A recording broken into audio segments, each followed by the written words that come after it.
We present the solution to problem 1, which appeared on exam 3 in fall of 2014. The bending moment diagram is given for the beam shown below. Please read and follow instructions carefully. Part A, show how the moment area theorem would be applied to derive the deflection delta C at point C.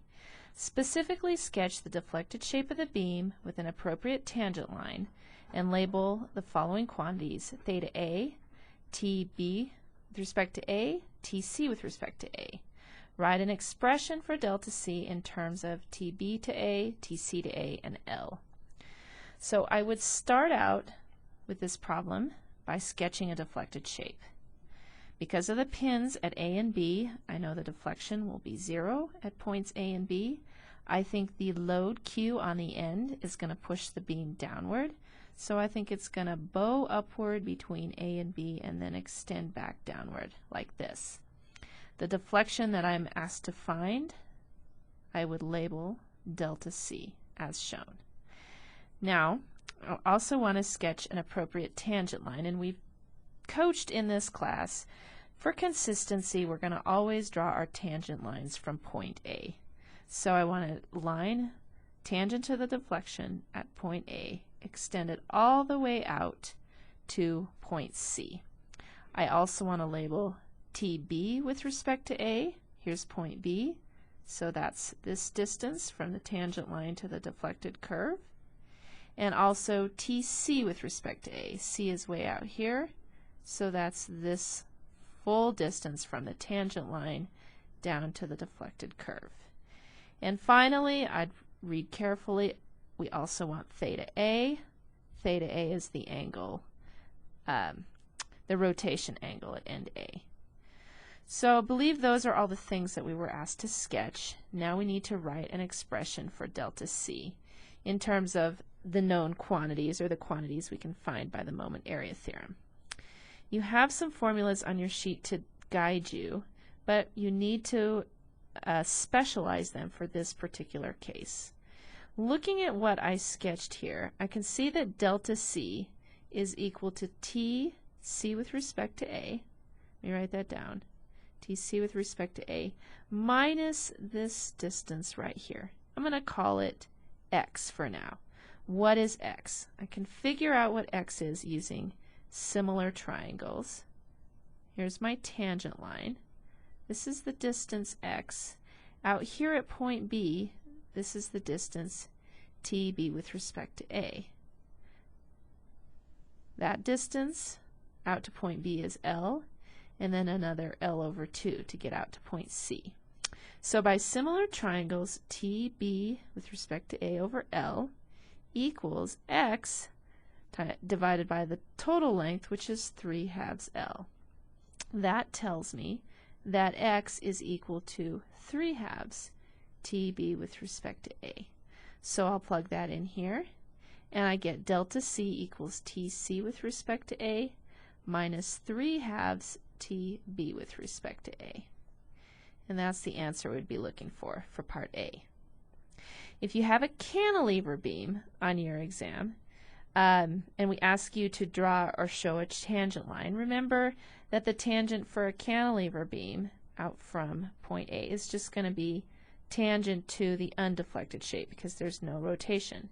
But you would still need to clearly indicate that tangent line for a cantilever beam. And it's also best to label my tangent line, which I didn't do. Okay, let's move on for part B. Using the given bending moment diagram, evaluate TC with respect to A in terms of the symbolic parameters. And we're allowed to do fraction or decimal equivalent expressions. I'm going to demonstrate the fraction approach here. Notice that I'm not asked to find deflection. Finding deflection is going to be more work, and you're going to spend extra time if you do that, so make sure you pay attention exactly what we're asking for. In this case, just TC with respect to A. C with respect to A is going to take into account the entire area between A and C, so we need the full bending moment diagram. We can break it down into two distinct areas, area 1 and area 2. When I have two independent areas, I evaluate T as the sum of area 1 times x1 plus area 2 times x2, where those are appropriate centroidal distances, and divide by EI. Okay, let's start with evaluating those areas. A1 is a triangle. I have a factor of 1/2 times base times height, 3/8 QL squared times the base of L, and that reduces to 3/16 QL cubed. Area 2 is a quadratic, so it has a factor of 1/3 times the base times the height, QL squared over 8 times the base length, L over 2, and that one is going to reduce to 1/48 QL cubed. Okay, my x distances are the distance from point C to the centroid of the area, which I will eyeball for each of the diagrams, or each portion of the diagram. So x1 is going to be this distance. It's equal to 1/3 of L, so 1/3 of the way from the fat end, plus the L over 2 for the beam end, and that reduces to 5/6 L. x1 is 5/6 L. x2 is this distance right here, and because it's a quadratic, it's 3/4 from the skinny end times that length, L over 2, which is 3/8 L. So x2 equals 3/8 L. Okay, I'll plug everything in, TC with respect to A. Notice both terms are going to have a QL cubed times an L over EI, so I'll pull out a QL fourth over EI and just evaluate my numbers.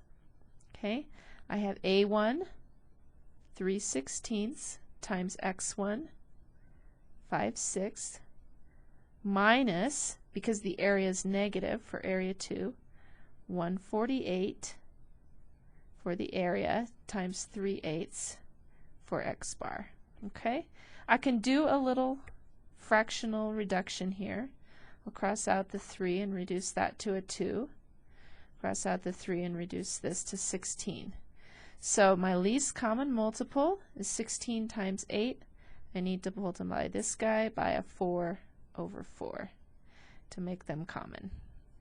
TC over A equals QL to the 4th over EI.